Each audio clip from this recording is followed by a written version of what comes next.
तो एक तो कई ऐसी दवाइयाँ हैं जो हमारे यहाँ पे बाहर से इम्पोर्ट होती थी, उन पे कस्टम ड्यूटी हटा दी गई है। एक बहुत अच्छा स्टेप है जो कई लाइफ सेविंग मेडिकेशंस हैं या कैंसर की मेडिकेशंस उनमें जब ये कम हो जाता है तो जनरल पब्लिक के लिए अफोर्डेबल बन जाती हैं। एक ये है। एक डे केयर सेंटर स्टार्ट करना एक बहुत अच्छा, कई हमारे पेशेंट्स होते हैं जिनको डे केयर की ज़रूरत होती थी, वो डे केयर सेंटर लेके हमने एक स्टेप फॉरवर्ड किया कि अन्य से हमारे हॉस्पिटल्स पे बर्डन भी नहीं होता है और हम अपने पेशेंट को एक एप्रोप्रिएट ट्रीटमेंट दे पाते हैं। एक जो बहुत अच्छा स्टेप मैं समझता हूँ पीएम रिसर्च फेलोशिप जो उन्होंने एक 10,000 रिसर्च फेलोशिप स्टार्ट की है। इससे हम कहीं न कहीं जो आगे की टेक्नोलॉजी है उसके बारे में कुछ रिसर्च कर पाएँगे, डेवलपमेंट कर पाएँगे और हम फ्यूचर में आगे बढ़ पाएँगे। मैं एक जो सबसे अच्छा चीज़ मुझे लगी वो हील इन इंडिया। अभी तक था हील द वर्ल्ड, अब हमने लेके आए हैं heal in India. Medical tourism को बढ़ावा दिया है, बाहर से लोग इंडिया में आएँ, अपना ट्रीटमेंट कराएँ क्योंकि हमारा ट्रीटमेंट वर्ल्ड क्लास है। इंडियंस डॉक्टर्स की रेपुटेशन पूरे वर्ल्ड में सबसे अच्छी है और ये बहुत अफोर्डेबल है। उन्हें यहाँ पे वेटिंग उतनी नहीं है तो कई लोग इंटरेस्टेड होते हैं और हम जब इसको बढ़ावा देते हैं तो एक तो हम एक वर्ल्ड क्लास ट्रीटमेंट पूरे वर्ल्ड को ऑफर कर रहे हैं, साथ ही साथ हम मेडिकल टूरिज्म के कारण एक फॉरेन रेवेन्यू जनरेट कर रहे हैं। That is a very good aspect. एक चीज़ जो मैं ज़रूर बोलना चाहूँगा कि मेडिकल सीट्स बढ़ा दी गई हैं, 75,000 सीट्स कुछ एमबीबीएस की और 10,000 सीट्स कुछ पीजी की बढ़ाई गई हैं। मेरा एक पर्सनल सा इस पे थोड़ा ऑब्जेक्शन है। हमें उससे पहले मेडिकल टीचर्स डेवलप करने चाहिए before we increase the seats, because अगर हम सीट्स इंक्रीज़ करते हैं और मेडिकल टीचर्स उतने हम अवेलेबल नहीं हैं, तो कहीं न कहीं हम मेडिकल क्वालिफ़िकेशन को और मेडिकल के एजुकेशन की क्वालिटी को डिक्रीज़ कर रहे हैं, जिसके लिए हम वर्ल्ड में फ़ेमस हैं। तो we should take a strict check on that कि हम अपनी क्वालिटी को मेंटेन करें, तभी हमारे डॉक्टर्स वर्ल्ड में टॉप मोस्ट रह पाएँगे। ये जो बजट आया है ये जनहित का बजट है। इसमें जो किसान क्रेडिट कार्ड की लिमिट 3 लाख से बढ़ाकर 5 लाख की गई है, उससे किसान को अपने किसानी करने के लिए जो भी उसे उपयोगी वस्तु होंगे उसे खरीदने में उसको लाभ मिलेगा। इसके साथ साथ मध्यम वर्ग के लिए बजट एक अलग उम्मीद लेके आया है जो 12 लाख तक की छूट दी गई है इनकम टैक्स स्लैब में।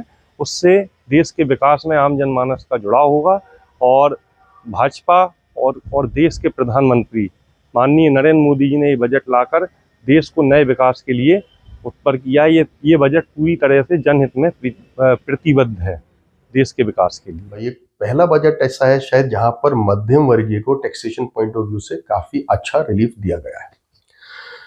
तो अगर आप देखें पूरे वर्ल्ड के कंपैरिजन में हिंदुस्तान में मिडिल क्लास सबसे ज्यादा है। इन टर्म्स ऑफ परसेंटेज आप कुछ भी कह सकते हैं, नंबर्स में कह सकते हैं, तो मिडिल क्लास इज ह्यूज। तो उनको बेनिफिट देना डेफिनेटली इकोनॉमी के बहुत अच्छा रहेगा।